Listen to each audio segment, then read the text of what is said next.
அஸ்ஸலாமு அலைக்கும். வணக்கம் நண்பர்களே. நீங்கள் லாஸ்ட் வீடியோவில் பார்த்துருப்பீங்க. என்ன பார்த்துருப்போம்னா, எப்படி பேஜ் மேக்கரில் ஒரு டாக்குமெண்ட் செட் பண்ணுறதுன்னு சொல்லி பார்த்துருப்போம். நம்ம இந்த வீடியோவில் என்ன பார்க்க போகிறோம்னா, எப்படி இந்த டூல் பாரில் ஃபஸ்ட்டு 2 டூல், மூவ் டூல் ஒன்று, அதே மாதிரி டெக்ஸ்ட் டூல் பற்றி பார்ப்போம். இப்போ இந்த ஒரு பேஜ் மேக்கர் ஓப்பன் பண்ணியிருக்கோம். ஓப்பன் பண்ணுறது உங்களுக்கு எப்படின்னு தெரியும். இப்போ ஃபைலில் போய் நியூ கொடுத்தீங்கன்னா இந்த மாதிரி வந்துடும். நம்ம ஆல்ரெடி ஏற்கனவே நம்ம என்ன செஞ்சிட்டோம், செட் பண்ணி வச்சாச்சு. A4 சைஸில் செட் பண்ணி வச்சாச்சு. அதே மாதிரி மில்லிமீட்டர்லாம் பண்ணி வச்சாச்சு. ஜஸ்ட் ஓகே கொடுத்தீங்கன்னா இந்த இடத்துல வந்துடும். ஓகேங்களா? இப்போ நம்ம என்ன செய்ய போகிறோம், இதில் ஒர்க் பண்ண போகிறோம். எப்படி ஒர்க் பண்ணுறது? இப்போ ஜஸ்ட் இந்த டீயை கிளிக் பண்ணிவிட்டு, இந்த டீ இருக்குது பாருங்கள், டெக்ஸ்ட் இந்த டீயை கிளிக் பண்ணிவிட்டு ஜஸ்ட் இப்படி நீங்கள் கிளிக் பண்ணிங்கன்னா இந்த மாதிரி என்ன செய்யும், ஒரு கர்சர் போகும். இந்த போது பாருங்கள், அது ஐ வந்துன்னா இந்த அதாவது டீயை கிளிக் பண்ணோன்னா இந்த மாதிரி சிம்பிள் வந்துடும், ஐ சிம்பிள் மாதிரி வந்துடும். பக்கத்தில் ஒரு எந்த இடத்துல கிளிக் பண்ணுறோமோ அந்த இடத்துல ஒரு கர்சரு போகும். இப்போ இந்த இடத்துல நம்ம என்ன செய்ய போகிறோம், டைப் பண்ண போகிறோம். இப்போ எக்ஸாம்பிளுக்கு இப்போ இந்த நைஸ் டூலில் என்னன்னு சொல்லி அடிச்சிருக்கேன். அடிச்சிருக்கிறது நமக்கு ஒன்றுமே தெரிய மாட்டேங்குது. அப்போ தெரியலன்னா என்ன செய்யணும், நீங்கள் உங்கள் கீபோர்டில் கண்ட்ரோல் ப்ளஸ் கொடுத்துட்டே வாங்க. கண்ட்ரோல் ப்ளஸ் கொடுத்தீங்கன்னா உங்களுக்கு ஜூம் பண்ணி காட்டும். உங்களுக்கு கண்ட்ரோல் ப்ளஸ் கொடுத்தீங்கன்னா ஜூம் பண்ணி காட்டும். இப்போ உங்களுக்கு மறைஞ்சிருக்கு. அப்போ என்ன செய்யணும், கீபோர்டில் ஆல்ட்டை அழுத்திக்கிட்டு நீங்கள் மவுஸை மூவ் பண்ணிங்கன்னா அந்த டெக்ஸ்ட்டை நீங்கள் பார்க்கலாம். இந்த இருக்கு பாருங்கள். ஓகேங்களா? இப்போ என்ன சொன்னேன், அதாவது கண்ட்ரோல் ஓ கொடுத்தீங்கன்னா பேக் டு நார்மல். நார்மலாக இதான் இப்படி தான் ஓப்பன் ஆகிருக்கும். ஒரு பேஜ் இப்படி தான் ஓப்பன் ஆகிருக்கும். இது பேக் டு நார்மல். கண்ட்ரோல் ஓ கொடுத்தீங்கன்னா இந்த மாதிரி வந்துடும். கண்ட்ரோல் 1 கொடுத்தீங்கன்னா கொஞ்சம் பெருசாகும். கண்ட்ரோல் 2 எல்லாம் கொடுக்க கொஞ்சம் பெருசாகும். இந்த மாதிரி பண்ணிக்கலாம். கண்ட்ரோல் 1, கண்ட்ரோல் 2 வேணாலும் நீங்கள் யூஸ் பண்ணிக்கலாம். ஓகேங்களா? அப்படி இல்லைனா எனக்கு கண்ட்ரோல் ப்ளஸ் கொடுத்தீங்கன்னா அப்படி பெருசாகிட்டே வரும். இந்த ஒரு கண்ட்ரோல் மைனஸ் கொடுத்தீங்கன்னா சின்னதாகிட்டே வரும். இந்த மாதிரி பண்ணிக்கலாம். இந்த மாதிரி பார்த்துங்க. இப்போ எனக்கு இந்த ஸ்க்ரீனை ரொட்டேட் பண்ணுறதுக்கு, மூவ் பண்ணுறதுக்கு ஆல்ட் அழுத்திட்டு ஜஸ்ட் கர்சரை வச்சு மூவ் பண்ணிங்கன்னா இந்த மாதிரி மூவ் ஆகும். அப்படி வேணாலும் பண்ணிக்கலாம். ஓகேங்களா? இப்போ அடிச்சிருக்கேன், இந்த நைஸ் டூல்லேன்னு சொல்லி அடிச்சிருக்கேன். ஜஸ்ட் இதை கிளிக் பண்ணி இதில் என்ன ஒரு ஸ்பெஷாலிட்டினா ஸ்பெஷலாக என்னென்ன இதில் பார்க்கலான்னா, இந்த பேஜ் மேக்கரில் நீங்கள் டெக்ஸ்ட்டை நீங்கள் எங்கே வேணாலும் மூவ் பண்ணி கொண்டு வச்சுக்கலாம். வேறு சாஃப்ட்வேர்லாம் பண்ண முடியாது. இப்போ வேர்ட்லேயோ எக்ஸல்லையோ இந்த மாதிரி இதெல்லாம் பண்ண முடியாது. இந்த பேஜ் மேக்கரில் இப்போ இந்த நைஸ் டூலில் என்ன அடிச்சிருக்கீங்க, இது அழகாக கொண்டு செய்யலாம். ஜஸ்ட் செலக்ட் பண்ணிவிட்டு இந்த பிக் டூலை வச்சு செலக்ட் பண்ணிவிட்டு, இந்த மூவ் டூலை வச்சு இப்படி செலக்ட் பண்ணிவிட்டு ஜஸ்ட் எங்கே வேணாலும் மூவ் பண்ணி கொண்டு ஈஸியாக வைக்கலாம். ஓகேங்களா? இந்த மாதிரி மூவ் பண்ணிக்கலாம். இப்போ இந்த டெக்ஸ்ட் தேவையில்லைன்னா ஜஸ்ட் டெலிட் கொடுத்தீங்கன்னா எரேஸ் ஆகிடும். இப்போ திருப்பி டீயை கிளிக் பண்ணிக்கிறீங்க, ஒரு ட்ராக் மாதிரி பண்ணிவிட்டு இப்படி வேணாலும் டைப் பண்ணலாம். ஒரு பாராகிராஃப்லாம் டைப் பண்ணுற மாதிரி இந்த மாதிரி வேணாலும் டைப் பண்ணலாம். ஓகேங்களா? இப்போ பாருங்களேன், இப்போ இதில் நடிக்கிறது நைஸ் டு லேர்ன்.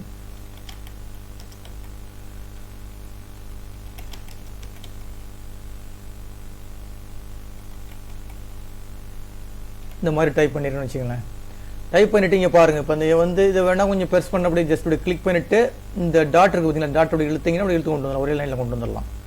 இந்த மாதிரி கொண்டு வச்சுக்கலாம். அப்போ இந்த டாட் அப்படி கிளிக் பண்ணி இப்படி கொண்டு வச்சுக்கலாம். அந்த பார்த்தீங்கன்னா என்ன செய்யணும், அடுத்த லைனில் வந்துடும். இப்போ இந்த மாதிரி இந்த ரெட் கலர் இருந்துச்சுன்னா என்னது, கீழே லைன் இருக்குன்னு அர்த்தம். இன்னும் அந்த சென்டென்ஸ் ஃபினிஷிங் ஆகல, கீழே லைன் இருக்குது. நம்ம என்ன செஞ்சுட்டேன், இதை ஷார்ட் பண்ணிட்டேன், சின்னதாக்கிட்டேன். முன்னாடி இந்த மாதிரி இருந்துச்சு, ஃபுல்லாக தெரிஞ்சிச்சு. இப்போ நான் ஜஸ்ட் சும்மா ஒரு எக்ஸாம்பிளுக்கு இப்படி ஷார்ட் பண்ணிட்டேன். இப்போ ஷார்ட் பண்ணணும்னு என்ன செய்யுது, அந்த அந்த சென்டென்ஸ் ஃபினிஷிங் ஆகல. அதனால எனக்கு கீழே ஒன்று காட்டுது, ரெட் கலர் காட்டுது. இந்த ரெட் கலரை ஜஸ்ட் இப்படி கீழே இப்படி எடுத்து விட்டிங்கன்னா கீழே உள்ள டெக்ஸ்ட்லாம் காட்டும் உங்களுக்கு. ஓகேங்களா? ஜஸ்ட் இப்படி நார்மலாக கொண்டு வந்தால் டாட்டை கிளிக் பண்ணி ரைட் சைடில் கொண்டு வந்தீங்கன்னா நார்மலாக வந்துடும். இந்த மாதிரி பண்ணிக்கலாம். இது எங்கே வேணாலும் மூவ் பண்ணி கொண்டு போய் வச்சுக்கலாம். இப்போ இங்கே பாருங்களேன், இங்கே டெக்ஸ்ட் டூலை நீங்கள் செலக்ட் பண்ணோன்னே கீழே என்ன வந்துருச்சு பாருங்கள். இது கண்ட்ரோல் பேலட்னு சொல்கிறது. Control palette. இப்போ இந்த கண்ட்ரோலை இந்த டெக்ஸ்ட் டூல் கிடையாது, மூவ் டூலை செலக்ட் பண்ணோன்னா இங்கே மாதிரி வந்துருக்கு. இப்போ நான் எக்ஸாம்பிளுக்கு டெக்ஸ்ட் டூலை போய் செலக்ட் பண்ணுறேன்.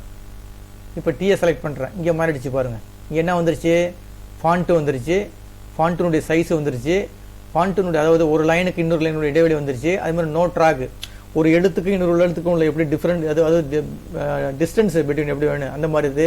அடுத்து எத்தனை பர்சன்டேஜில் இருக்குன்னு எல்லாமே இங்கே வந்துருச்சு. டீட்டெயில்ஸ் எல்லாமே இங்கே வந்துருச்சு. இப்போ எக்ஸாம்பிளுக்கு போய் இதை செலக்ட் பண்ணிவிட்டு நானுங்க ஃபாண்ட்டு மாற்ற போகிறீங்க. ஃபாண்ட்டு மாற்ற போகிறீங்கன்னு சில நேரம் இங்கேயே போய் மாற்றிக்கலாம். அந்த கண்ட்ரோல் பேலட்டில் போய் இந்த டாட்டை கிளிக் பண்ணிங்கன்னா இந்த பாருங்கள், டைம்ஸ் நியூ ரோம்னு இருக்குது ஃபாண்ட்டு. அதை அப்படி ஜஸ்ட் கிளிக் பண்ணிவிட்டு உங்களுக்கு எந்த ஃபாண்ட்டு வேணுமோ, இப்போ எக்ஸாம்பிளுக்கு இந்த ஃபாண்ட்டு வேணும்னா இந்த ஃபாண்ட்டை கிளிக் பண்ணிக்கலாம். நம்ம ஆயிடுச்சு பாருங்கள். இல்லை வேறு ஃபாண்ட்டு வேணாலும் வேறு ஃபாண்ட்டு மாற்றிக்கலாம்.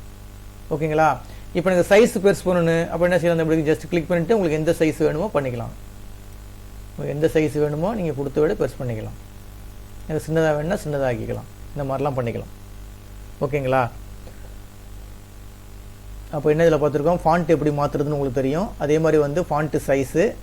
அடுத்தது வந்து கீழே ஒன்று இருக்குது பாருங்கள், அதாவது என்ன இருக்குன்னா 43.2 இருக்குது. அப்படி என்னென்னா இந்த ஒரு லைனுக்கும் இன்னொரு லைனுக்கும் உள்ள இடைவெளிங்க, அதாவது ஒரு லைனுக்கும் இன்னொரு லைனுக்கும் உள்ள இடைவெளி இந்த மாதிரிலாம் பண்ணிக்கலாம். இப்போ பாருங்களேன், இப்போ இடைவெளி வந்து இப்போ எத்தனை ஆட்டோவில் இருக்குன்னு வச்சிங்களேன். இப்போ நான் அதிகப்படுத்த போகிறேன். இப்போ எத்தனை 54 கொடுத்துருக்கேன். அப்போ பாருங்கள், ரெண்டுக்கும் கேப் பார்த்தீங்கன்னா அதிகமாகுது பாருங்கள்.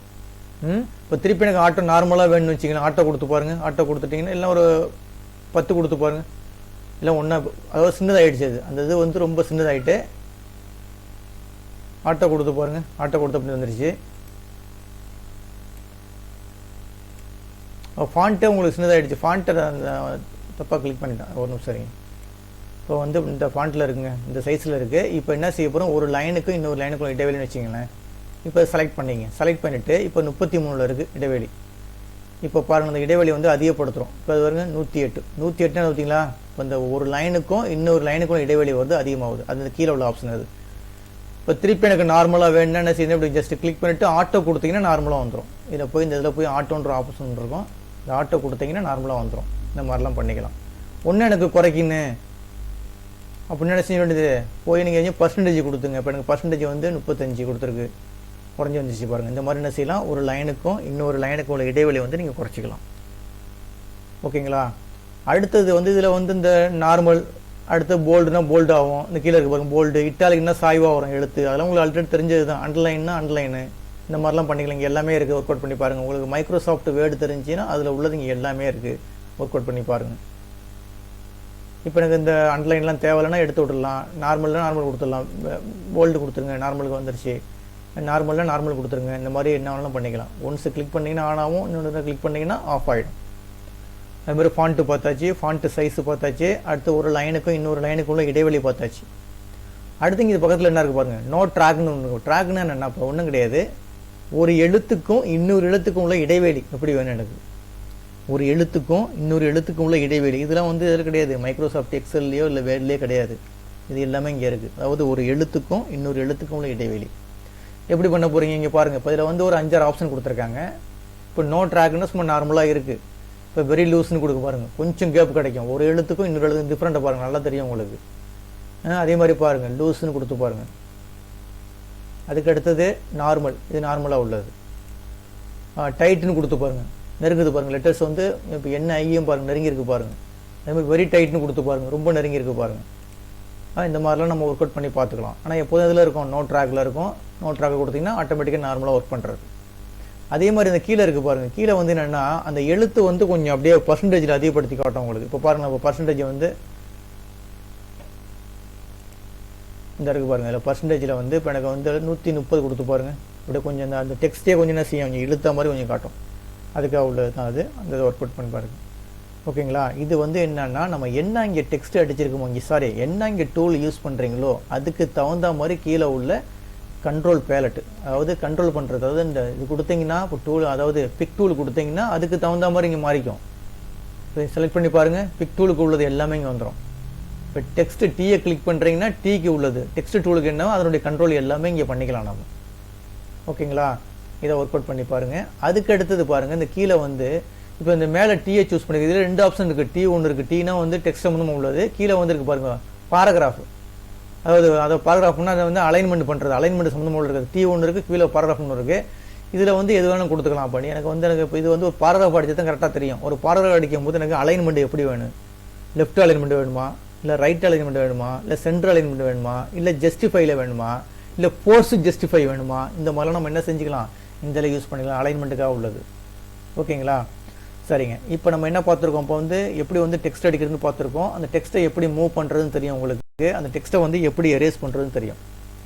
சரி, இப்போ திருப்பி வந்து கண்ட்ரோல் ஓ கொடுத்துட்டீங்கன்னா பேக் டு நார்மலுக்கு வந்துடும், பேஜஸ் வந்துடும். சரி, இப்போ எனக்கு வந்து என்ன செய்ய போகிறேன்னா, அதாவது ஆல்ரெடி நான் ஒரு டாக்குமெண்ட் ஒன்று டைப் பண்ணி வச்சுருக்கேன். அந்த டாக்குமெண்ட் எடுத்து வந்து இங்கே போகணுன்னு வச்சிங்களேன். இப்போ எக்ஸாம்பிளுக்கு ஒரு டாக்குமெண்ட் வச்சுருக்கேன், அதாவது ஒரு கம்ப்யூட்டரில் வந்து ஒரு டாக்குமெண்ட் செட் பண்ணி வச்சுருக்கேன். அந்த டாக்குமெண்ட் வேணும்னா என்ன செய்யணும், நேராக ஃபைலுக்கு போயிடுங்க. ஃபைலில் போய் வந்து இந்த இருக்கு பாருங்கள், அதாவது பிளேஸ்னு ஒரு ஆப்ஷன் இருக்கும். பிளேஸ்னு ஒரு ஆப்ஷனை கிளிக் பண்ணிங்கன்னா அதில் உங்களுக்கு ஃபைல் நேம் இப்போ டவுன்லோட்ஸ்னு இருக்குது. டவுன்லோட்ஸ்லாம் அந்த ஃபைல் வச்சுருக்கேன். கிளிக் பேங்க்னு ஒரு ஃபைல் நேம் ஒன்று வச்சுருக்கேன். இப்போ அதில் உள்ள ஃபைலில் உள்ள மேட்ரை இங்கே கொண்டு வர போகிறேன். ஒரு எக்ஸாம்பிளுக்காக செய்கிறேன்.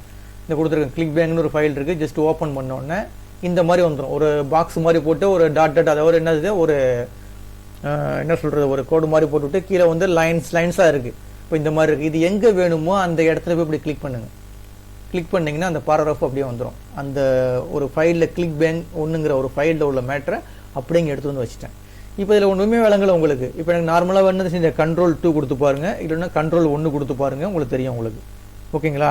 இப்போ ஆல்ட் அழுத்திக்கிட்டு இப்போ மூவ் பண்ணி பாருங்கள், டெக்ஸ்ட் தெரியும் உங்களுக்கு. இருக்கு பாருங்கள், டெக்ஸ்ட் கரெக்டாக இருக்கும் உங்களுக்கு. தெரியுதுங்களா? டெக்ஸ்ட்லாம் உங்களுக்கு தெரியுது. இப்போ இதிலே ஒன்று டைப் பண்ணி வச்சு தான் இங்கே ஈஸியாக கொண்டு வந்தாச்சு. இந்த மாதிரிலாம் பண்ணிக்கலாம். ஓகேங்களா? இதை மட்டும் ஒர்க் அவுட் பண்ணி பாருங்கள். அடுத்த வீடியோவில் நம்ம என்ன பார்க்க போகிறோம்னா, இந்த டெக்ஸ்ட்லேயே தான் அந்த ஆட்டோ ஃப்ளோன்னு ஒரு ஆப்ஷன் ஒன்று இருக்குது. இருக்கு பாருங்கள், ஆட்டோ ஃப்ளோன்னு ஒரு ஆப்ஷன் இருக்குது. அதை வந்து அடுத்த கிளாஸில் பார்ப்போம், அப்படின்னு பார்ப்போம். ஓகேங்களா? இப்போ நம்ம என்ன செஞ்சுருக்கோம், எப்படி ஒரு சிங்கிளாக ஒரு லைன் டைப் பண்ணுறதுன்னு பார்த்துருக்கோம். அப்போ நம்ம ஆல்ரெடி ஏதோ ஒரு டாக்குமெண்ட்டில் டைப் பண்ணி வச்சுருக்கிறத நம்ம எப்படி வந்து நம்ம இந்த பேஜ் மேக்கருக்கு கொண்டு வரணும்னு சொல்லி பார்த்துருக்கோம். ஓகேங்களா? இதை ஒர்க் அவுட் பண்ணி பாருங்கள். இதில் ஃபாண்ட் எப்படி மாற்றுறது, ஃபாண்ட் சைஸ் எப்படி மாற்றுறது எல்லாமே பார்த்தீங்க. இப்போ ஒன்றுமே ஒரு ஃபாண்ட்லாம் மாற்றுறதா அப்படி ஜஸ்ட் கிளிக் பண்ணி செலக்ட் பண்ணிவிட்டு என்ன செஞ்சுட்டு நீங்கள் போய் மாற்றிக்க வேண்டியதான். ரைட்டு. இப்போ எதுக்கு இந்த இதை எடுத்தேன் நான் சொல்ல மறந்துட்டேன். இப்போ இந்த கீழே நம்ம கிளிக் பண்ணோம்ல, மேலே டெக்ஸ்ட்னு இருக்குது, டீ இருக்குது, கீழே வந்து இந்த பாராகிராஃப் மாதிரி உள்ள இருக்குல்ல, இதுக்கு என்னன்னா இந்த அலைன்மெண்ட்டுக்காக தான் இந்த பாராகிராஃப் எடுத்தேன். மறந்துட்டேன் பாருங்கள் அதுக்குள்ளே. இப்போ எக்ஸாம்பிளுக்கு பாருங்களேன். இப்போ ஆல்ட் அழுத்திட்டு இந்த இருக்குது பாராகிராஃப் ஒன்று இருக்குது. இல்லைன்னா கொஞ்சம் சின்னது பண்ணி Ctrl+1 கொடுத்து சின்னது பண்ணி இந்த மாதிரி இருக்குது. இப்போ இதை வந்து நம்ம வந்து என்ன செய்ய போகிறோம், அப்படி செலெக்ஷன் பண்ணிவிட்டு இப்போ ஃபுல்லாக செலெக்ஷன் பண்ணிவிட்டு இப்போ போய் நான் அலைன்மெண்ட் பண்ண போகிறேன். அலைன்மெண்ட்டுக்காக தான் கொண்டு வந்தேன். இப்போ இந்த பாராகிராஃபை எடுத்தேன். இப்போ அலைன்மெண்ட்டில் வந்து ஃபஸ்ட்டு என்ன இருக்குன்னா லெஃப்ட் அலைன்மெண்ட். அப்போ என்ன செய்யும், இந்த லெஃப்ட் சைடில் உள்ள எழுத்து எல்லாமே கரெக்டாக இருக்கும், ஒரே அளவாக இருக்கும். இப்போ எக்ஸாம்பிளுக்கு ரைட் அலைன்மெண்ட் கொடுக்குறேன். அப்போ பாருங்களேன், ரைட் சைடில் உள்ள அலைன்மெண்ட் எல்லாமே கரெக்டாக இருக்கும். இங்கே லெஃப்ட் சைடு எல்லாம் மாறி மாறி போயிடும். அதே சென்ட்ரு கொடுத்தீங்கன்னா சென்ட்ரு அலைன்மெண்ட் சென்டரில் எல்லாம் கரெக்டாக இருக்கும், லெஃப்ட்டும் ரைட்டும் சரியாக இருக்காது. இப்போ நமக்கு புக் ஒர்க்லாம் பண்ணுற மாதிரி இருந்தால் என்ன செய்வீங்கன்னா ஜஸ்டிஃபை கொடுப்பீங்க. ஜஸ்டிஃபை மீன்ஸ் என்னென்னா லெஃப்ட் சைடும் பார்க்குறதுக்கு நீட்டாக இருக்கும், ரைட் சைடும் பார்க்குறதுக்கு நீட்டாக இருக்கும். அப்போ இப்போ இது என்ன செய்யணும், செலெக்ஷன் பண்ணிவிட்டு நேராக போய் இந்த இருக்க பாருங்க ஜஸ்டிஃபை கொடுத்தீங்கன்னா இங்கே பார்த்தீங்களா, இங்கேயும் நீட்டாக இருக்கும், இங்கேயும் நீட்டாக இருக்கும், பார்க்குறதுக்கு வந்து நீட்டாக இருக்கும். ஓகேவா? அப்போ நம்ம எந்த ஒர்க்கு பண்ணாலும் மோஸ்ட்லி நம்ம என்ன யூஸ் பண்ணுவோம், ஜஸ்டிஃபை ஒன்று யூஸ் பண்ணுவோம். அடுத்தது பக்கத்துலேயே வந்து போர்ஸ் ஜஸ்டிஃபைன்னு ஒன்று இருக்குது. அப்படி கொடுத்தா என்ன செய்யணும்னா இந்த பார்த்தீங்களா அந்த இடைவெளியில் இந்த மாதிரி பெரிய அதாவது இப்போ என்னது, இப்போ ஜஸ்டிஃபை கொடுத்து பாருங்களேன். கொடுக்கும்போது இதோட முடிஞ்சிருந்துச்சிங்க, அக்கௌண்ட்ஸுங்கிறது இதோட முடிஞ்சிருச்சு. இப்போ இந்த இடம் வந்து எம்டிஆர் இருக்குல்ல, இதுலேயே லெட்டர்ஸை போய் அப்படியே இழுத்து வச்சிரும், ஃபுல் பண்ணி வச்சிரும். அதுக்கு பேர் என்ன சொல்கிறது, ஃபோர்ஸ் ஜஸ்டிஃபைன்னு சொல்கிறது. இப்போ கிளிக் பண்ணிங்கன்னா இங்கே பாருங்கள் அப்படியே இழுத்து வச்சிருச்சு பாருங்கள், எல்லாமே ஃபுல்லாக பண்ணி காட்டும். ஆனால் மோஸ்ட்லி இதை யூஸ் பண்ண மாட்டாங்க. என்ன யூஸ் பண்ணுவாங்க, ஜஸ்டிஃபை தான் யூஸ் பண்ணுவாங்க. ஜஸ்டிஃபை யூஸ் பண்ணி பார்த்துங்க.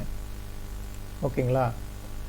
இப்போ நம்ம இந்த வீடியோவில் என்ன பார்த்துருக்கோம்னா எப்படி வந்து ஒரு மூவ் டூல் யூஸ் பண்ணுறது, அதே மாதிரி வந்து ஒரு டெக்ஸ்ட் எப்படி என்ட்ரி பண்ணுறதுன்னு பார்த்துருக்கோம். ஒன்றும் எடுக்கலாம், எனக்கு டைம் கிடையாதுங்க. நான் ஒரு இடத்துல வேலை பார்த்துக்கிட்டு என்னுடைய ஃப்ரீ டயத்தில் தான் வீடியோலாம் எடுக்கிறேன். அதனால் எனக்கு டைம் கிடையாது. என்னுடைய வீடியோ எல்லாமே பார்த்தீங்கன்னா 10 நிமிஷம் 15 நிமிஷம் தான் இருக்கும். என்னால் ஒரு அரை மணி நேரமோ 1 மணி நேரமோ எந்த வீடியோ நல்லா எடுக்க முடியாது, எனக்கு டைமும் கிடையாது. ஓகேங்களா? அதனால் வந்து இப்போ இதுலேயே அதுலேயே சேர்த்து எடுக்கலாம், ஆனால் இப்போ டைம் இல்லை எனக்கு. அதனால் வந்து இதை ஒர்க் அவுட் பண்ணி பாருங்கள். அடுத்த வீடியோவில் ஆட்டோ ஃப்ளோன்னு ஒன்று இருக்குது, அதாவது இந்த லே அவுட்டில் வந்து ஆட்டோ ஃப்ளோன்னு இருக்குது. அது என்னென்னு பார்ப்போம். அது எந்த வந்து டெக்ஸ்ட் சம்மந்தமாக உள்ளது தான், அந்த டெக்ஸ்ட்டோட சேர்த்து தான் எடுக்கணும். அதனால் டைம் இல்லாதனால அடுத்த வீடியோவில் இருக்கேன். இந்த வீடியோ பிடிச்சிருந்துச்சின்னா சப்ஸ்கிரைப் பட்டனை கிளிக் பண்ணி எனக்கு என்கரேஜ் பண்ணுங்கள். ரொம்ப நன்றிங்க.